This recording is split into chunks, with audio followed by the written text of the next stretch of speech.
So, cultural is more than ethnicity or nationality. Culture is the pattern of meaning, behavior, and experiences that shape a person's worldview.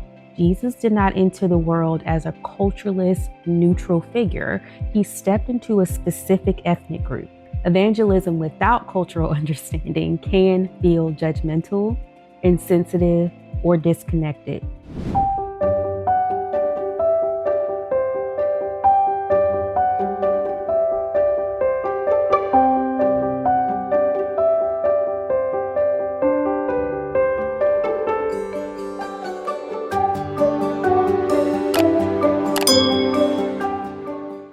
Hello, my name is Nakia, and I welcome you to Pursuing God Together, where I strive to make disciples and encourage believers.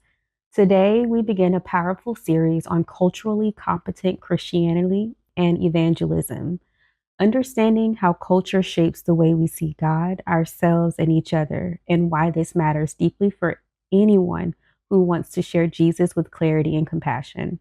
Have you ever put on someone else's glasses and suddenly everything felt distorted?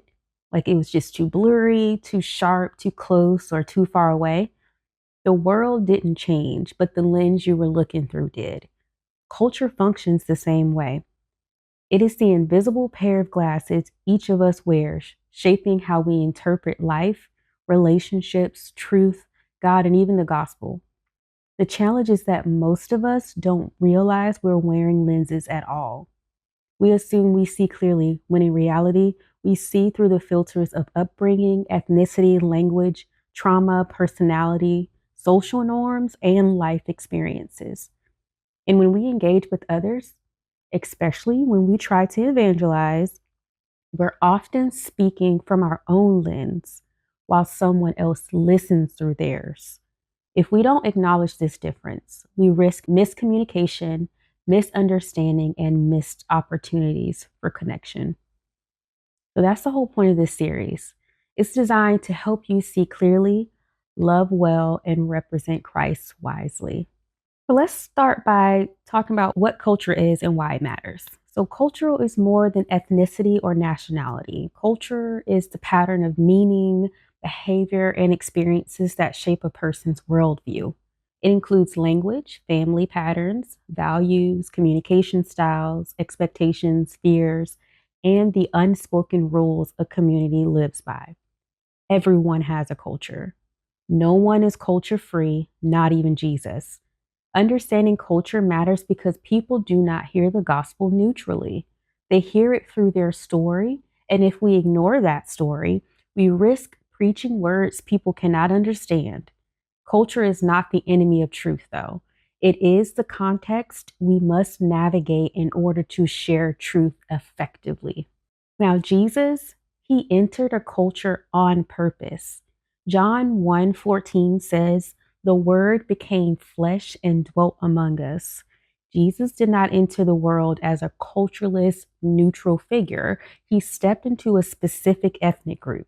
He spoke a specific language. He engaged specific customs and understood the cultural tensions of his time. His parables made sense because they reflected first century Jewish life. He used examples of shepherds, vineyards, weddings, servants, and fields. His interactions made sense because he responded appropriately to the social dynamics around him. Jesus showed cultural competence by adapting his approach depending on who he was speaking to. He engaged the Samaritan woman differently than he engaged the Pharisees. He spoke with compassion to the broken and boldness to the proud. He stepped into the world of fishermen with metaphors about nets and storms, into the world of religious leaders with conversations about law and prophecy. Jesus taught us that love pays attention to culture. And evangelism is not a one size fits all. It is deeply relational and deeply human.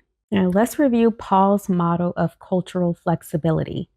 Paul continued the pattern Jesus established. He preached to Jews using scripture and covenant language. He preached to Greeks using philosophy and poetry. He adapted his communication style because he understood something many Christians still resist: You cannot reach people effectively if you refuse to understand the world they live in.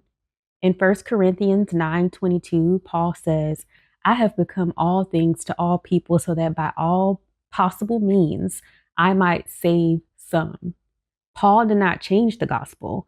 He changed the doorway people walk through to hear it. He met people where they were, not where he wished they were. This is cultural competence, and it is biblical. Now, we've gone over how Jesus and Paul represented or shown us cultural competence, but let's go ahead and define these officially. Before we go deeper, we need to define cultural competence, and I defined it as the ability to understand, honor, and wisely respond to the cultural backgrounds of people you interact with. It does not mean becoming an expert in every culture. That's a little hard and unrealistic. It means being aware, flexible, and teachable, and compassionate. Cultural humility goes even further. Cultural humility is the lifelong posture of recognizing that you do not know everything about another person's world and being willing to learn from them. It is an attitude of openness, curiosity, and respect. So, cultural competence is a skill, and cultural humility is a heart posture. Together, they allow us to approach people the way Jesus did, without assumption, judgment, or superiority. Let's look at some more examples of cultural awareness in the Bible, because it's full of cultural dynamics that shaped human interactions. So, the early church dealt with ethnic conflict between Hebraic and Hellenistic Jews in Acts 6. Jesus crossed cultural boundaries to speak with a Samaritan woman, which was a bold move given the hostility between Jews and Samaritans. Paul quoted Greek poets when speaking to philosophers because he understood their intellectual culture. Cultural differences have always been part of spreading the gospel. So scripture doesn't ignore culture, scripture engages culture. It shows us that God's truth transcends culture, but always enters through culture. So I really want to dive into why understanding culture is critical for evangelism today. And it's because today's world is more diverse, more divided, and more complex than ever. People come from different backgrounds, ideologies, identities, and historical wounds. Evangelism without cultural understanding can feel judgmental, insensitive, or disconnected. People cannot hear the gospel clearly if they feel misunderstood, dismissed, or invisible. But when we speak to people with cultural awareness and humility, the gospel becomes accessible. It feels compassionate and is heard in a relatable way. So evangelism becomes less about trying to convince someone and more about clearly revealing Jesus in a way that they can actually receive. So here are my closing thoughts.